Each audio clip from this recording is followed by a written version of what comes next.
Breaking news banners flash, sirens wail in the background. The world's eyes are glued to televisions and phones. "Standoff at sea," reads one headline in bold red. "Chinese ships ram Philippine boat," flashes another. The news cycle is relentless, the music tense, the mood electric and dangerous. The South China Sea is no longer a distant place. It's at the center of the world's attention.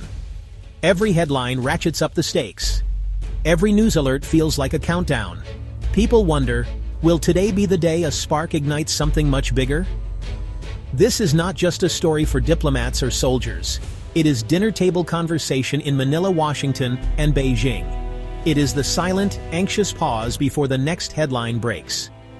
The world is on edge. Here, in these churning waters, history is being written in real time. Out on the Second Thomas Shoal, a strange and haunting sight rises from the turquoise water, breaking the endless horizon with its battered silhouette. It is the BRP Sierra Madre, once a proud warship, now reduced to a skeleton of rust and memory, a relic of another era left to weather the elements.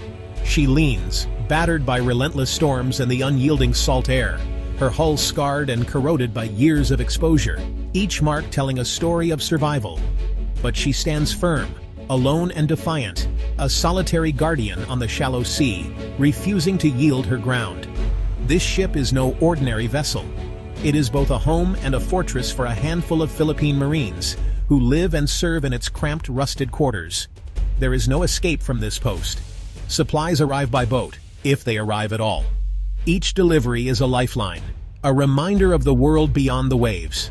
The sound of creaking metal is constant, echoing through the narrow corridors like the heartbeat of resistance itself, a steady reminder of their isolation and resolve.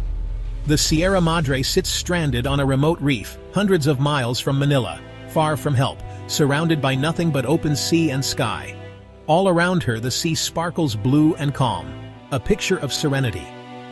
But the calm is an illusion, masking the tension that hangs in the air. Chinese Coast Guard ships lurk on the horizon, always watching, always waiting, their presence a constant reminder of the fragile peace and the ever-present threat. For the men aboard, every sunrise is a new test of endurance and hope. Will help arrive today? Will the ship hold against the elements and the pressure? Or will this be the day the world changes forever? The year was 1999. The world was changing, and the Philippines found itself at a crossroads, facing a challenge that would test its resolve and national pride. Tensions in the South China Sea were growing rapidly. The waters, rich in resources and vital for trade, had become a flashpoint for competing territorial claims. China was building, expanding, and claiming more and more territory. Massive dredgers transformed reefs into military outposts, signaling a new era of competition in the region. The Philippines knew it had to act decisively. So, in a move both daring and unexpected, it grounded an old landing ship on Second Thomas Shoal, right in the heart of the disputed waters. The message was unmistakable: this reef is ours. The act was a statement of sovereignty, a declaration that the Philippines would not be pushed aside. The BRP Sierra Madre had once been a proud United States Navy tank landing ship, serving in distant wars and far-off seas. After World War II, the Philippines received her as part of military aid. Decades later, her mission was no longer about firepower, but about standing firm, a symbol of resistance and hope. By running her aground, the Philippines planted its flag without firing a single shot. It was a peaceful yet powerful assertion of its claim. At first, the world barely noticed. The ship looked out of place, half submerged and battered by relentless wind and waves, a lonely sentinel on the frontier. But for the Philippines, the Sierra Madre became a fixed point, a stubborn line in the sand that said, "We're not leaving, no matter the storms, no matter the pressure." Since then, a small group of Marines has called her home. They endure isolation, harsh conditions, and constant uncertainty, but their presence is unwavering. Their watchful eyes and steadfast resolve signal to the world that the Philippines will not abandon its claim, no matter the risk, no matter how long it takes. The Sierra Madre stands as a testament to their courage and the nation's enduring spirit. Take a close look at a map of the South China Sea, and you'll notice something unusual. A strange, looping line drawn in dashes, sweeping far from China's coast and deep into the heart of the sea. This line doesn't just hug the shoreline, it stretches out, carving a massive area that covers almost the entire sea, crossing over the waters claimed by several other countries. This is what's known as the Nine-Dash Line, a boundary that has become one of the most contentious in modern geopolitics. To Beijing, it marks what they call their historic rights, territorial claims they say go back centuries. But to its neighbors, it's a red line that slices through their own waters, threatening their sovereignty and livelihoods. China insists that nearly the entire South China Sea belongs to them, citing history and tradition as their justification.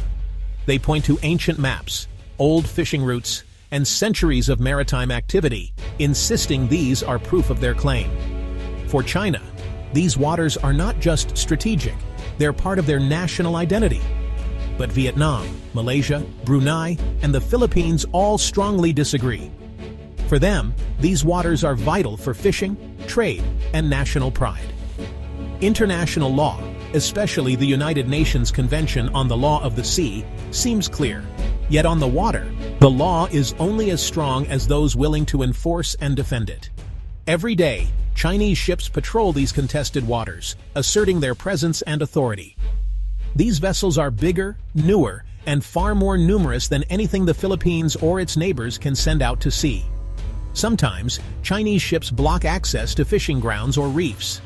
Other times, they threaten or intimidate smaller boats, escalating tensions. Every encounter out here is a test of willpower, nerves, and determination. No one wants to back down, but every standoff risks sparking something bigger. The Nine-Dash Line is not just a boundary on a map. It's a symbol of power, a flashpoint for conflict, and a daily reminder of unresolved disputes. For the men stationed on the BRP Sierra Madre, it's more than politics. It's a daily threat to their safety, and a challenge to the world's rules that plays out in real time, every single day. Every few weeks, a supply boat leaves the Philippines for the Sierra Madre. The journey is always risky. Chinese ships often shadow or block the tiny Philippine craft. Sometimes they blast water cannons. Sometimes they come so close, steel scrapes against steel. For the Marines aboard the Sierra Madre, supplies mean survival. Food, water, medicine. When China blocks the way, the men go hungry. Sometimes the world only learns what happened after shaky videos show the chaos. Shouting, crashing waves, desperate maneuvers to dodge a collision. These confrontations are tense, but both sides know the stakes. One mistake, one wrong move, and ships could collide. Guns could fire. A skirmish could explode in seconds. Yet every supply run that gets through is another small victory for the Philippines. Each one keeps the Sierra Madre alive, and the flag flying. The world is watching, especially the United States. Under a treaty from 1951, the U.S. is bound to help defend the Philippines. Every standoff in the South China Sea tests not just Manila's resolve, but Washington's credibility too. U.S. warships patrol nearby. Surveillance planes fly overhead. American officials make strong statements, warning China to back off, promising support for their ally. But everyone knows, if shooting starts, the U.S. could be drawn in. No one wants war, but no one wants to back down. Behind the scenes, diplomats scramble to keep the peace. Military planners run drills and prepare for the worst. In Manila, leaders hope the U.S. commitment will deter China. In Beijing, officials warn the U.S. not to interfere. The alliance is a shield, but also a spark. One miscalculation could drag half the world into conflict. The BRP Sierra Madre is just a rusting ship on a lonely reef. Yet it is now one of the world's most dangerous flashpoints. Here, great powers test each other's resolve. Here, history hangs by a thread. The Marines on board are not just soldiers, they are symbols. For a nation that refuses to be pushed aside. For rules that say small countries matter too. For a world that hopes the next headline will not be about war. Every supply run, every standoff, every headline is a reminder. Even the smallest places can become the world's biggest battlegrounds. In the South China Sea, the future is uncertain. But for now, the Sierra Madre stands. A battered ship, a stubborn hope, and a warning to the world.